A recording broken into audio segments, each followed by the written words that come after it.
American president Donald Trump വിവിധ രാജ്യങ്ങൾക്ക് ഏർപ്പെടുത്തിയ തിരിച്ചടി തീരുവ മരവിപ്പിച്ചു. ചൈന ഒഴികെയുള്ള രാജ്യങ്ങൾക്ക് ഏർപ്പെടുത്തിയ തീരുവ 10% കുറച്ചതായും ട്രംപ് അറിയിച്ചു. 90 ദിവസത്തേക്കാണ് ഈ തീരുമാനം. 125% അധിക തീരുവ ചൈനയ്ക്ക് ഏർപ്പെടുത്തിയിട്ടുണ്ട്. നടപടി ചൈന 84% തീരുവ ഏർപ്പെടുത്തിയതിന് പിന്നാലെയാണ്. മൂന്നാം തവണയാണ് ചൈനയ്ക്കുമേൽ അമേരിക്ക അധിക തീരുവ ഏർപ്പെടുത്തുന്നത്. എന്നാൽ ഡൊണാൾഡ് ട്രംപ് മറുചുങ്കം മരവിപ്പിച്ചതോടെ US ഓഹരി വിപണിക്ക് നേട്ടമുണ്ടായതാണ് കാണുന്നത്. പല കമ്പനികളുടെയും വിപണി മൂല്യം ഉയർന്നതായാണ് കണക്കുകൾ സൂചിപ്പിക്കുന്നത്.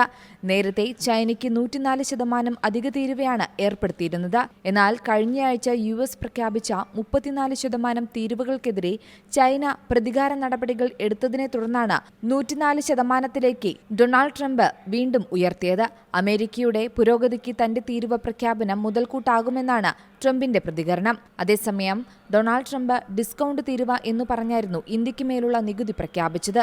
ഈ തീരുമാനം ആഗോള വ്യാപാര യുദ്ധത്തിന് കൂടുതൽ ആക്കം കൂട്ടുന്നതെന്നാണ് ചർച്ചകൾ. പകരച്ചുങ്കം പ്രഖ്യാപിച്ചതിൽ ഇന്ത്യയടക്കം ആശങ്കയിലാണ്. പകരച്ചുങ്കം പ്രഖ്യാപിച്ചതിനു പിന്നാലെ ഓഹരികളിലും വൻ ഇടിവാണ് രേഖപ്പെടുത്തുന്നത്. അമേരിക്കൻ ഉൽപ്പന്നങ്ങൾക്ക് ശരാശരി 9.5% തീരുവയാണ് ഇന്ത്യ ഈടാക്കുന്നത്.